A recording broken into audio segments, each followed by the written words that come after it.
Para uma seleção justa, todos farão o mesmo exame, escalar aquela árvore. É justa? Não. Eu estou tratando pessoas em situação diferente da mesma forma. E eu não posso tratar pessoas em situação desigual da mesma forma. Eu tenho que tratá-los de forma diferenciada para que todos alcancem ao mesmo objetivo. Então, falar da igualdade de condições é falar de equidade de acordo com as diretrizes curriculares nacionais para o ensino fundamental. Tá? E aí a gente se remete, por exemplo, à Constituição Federal. O artigo 206 da Constituição diz claramente que o ensino será ministrado com base nos seguintes princípios, e ali eu tenho o inciso 1º. Igualdade de condições para acesso e permanência na escola.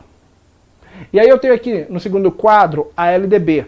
Artigo 3º, que é o que a gente está trabalhando, inciso 1º, igualdade de condições para acesso e permanência na escola. Iguais. E aí eu chego nas diretrizes curriculares nacionais para a educação básica. Artigo 4º, inciso 1º, que vai dar ainda um plus. Vai falar o que a LDB e a Constituição falaram e ainda vai me dar um plus aqui. Diretrizes curriculares nacionais para a educação básica, resolução número 4 do ano de 2010. Artigo 4º, inciso 1º, princípios, igualdade de condições para acesso, inclusão, permanência e sucesso na escola. Então perceba que as diretrizes curriculares foram ainda mais longe e acrescentaram outros elementos à nossa análise. A igualdade de condições para a inclusão, isso é, aqueles que estão em situação diferenciada vão receber mais insumos, mais dinheiro, mais direitos ainda para poder conseguir se incluir no ambiente escolar.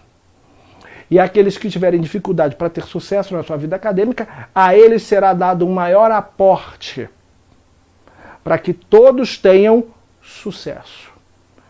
A redação da Constituição Federal data do ano de 1988, a da LDB é sua redação original do ano de 1996, e a redação das diretrizes curriculares ela é do ano de 2010, isso é, 14 anos depois da redação da LDB, incluímos outros 2 elementos dentro da ideia do princípio. Mas se a pergunta for feita em uma prova, por exemplo, com base na redação da Constituição ou com base na redação da LDB, a igualdade de condições é para acesso e permanência.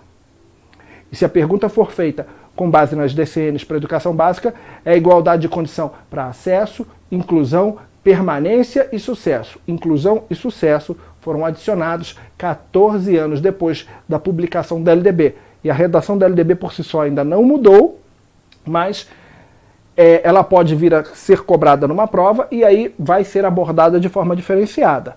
LDB e Constituição, um tipo de resposta, DCN para educação básica, outra, incluindo aqui a inclusão e o sucesso. Então é isso que você tem que perceber, que em condições normais, regra geral, estou falando aqui de regra geral, sem nenhuma conotação, por favor, de ordem machista. Você não bota um homem e uma mulher para apostarem uma corrida juntos. Você não faz uma disputa de quebra de braço com um homem e uma mulher. Você não vai fazer isso. Tá? Eu estou falando aqui de regra geral. É óbvio que a gente sabe que existem hoje mulheres que são muito mais rápidas que muitos homens. A maioria das mulheres é mais rápida que eu. Minha filha de 3 anos é mais rápida do que eu, corre mais do que eu.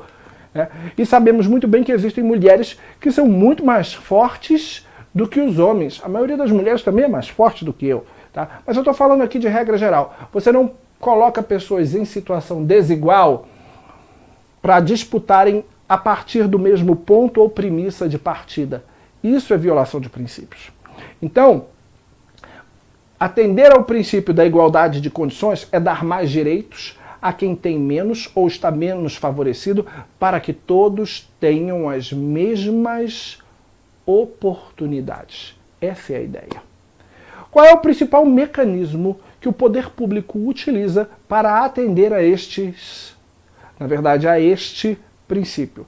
São as chamadas políticas públicas em educação. Elas são criadas justamente para dar mais para uns do que para outros, para que todos tenham as mesmas oportunidades. O Plano Nacional de Educação, ele é fruto de uma política pública em educação que visa assegurar o cumprimento do artigo 3º, inciso 1º da LDB.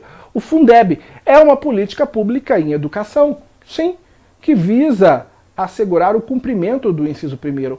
O Salário Educação, o FNDE, o PENAT, o Pronatec, vou sair da tela para você ver, o PNLD, Programa Nacional do Livro Didático, o PENAT, o ProUni, o REUNI, o ProEja, o Ciências Sem Fronteira, o Programa Brasil Alfabetizado, o Programa Brasil Profissionalizado, alguns deles já não existem mais, outros ainda estão aí, o PNBE, o PDDE, o Proinfância, o Proimpo, o PAR, o Programa Brasil Carinhoso, o próprio FIES.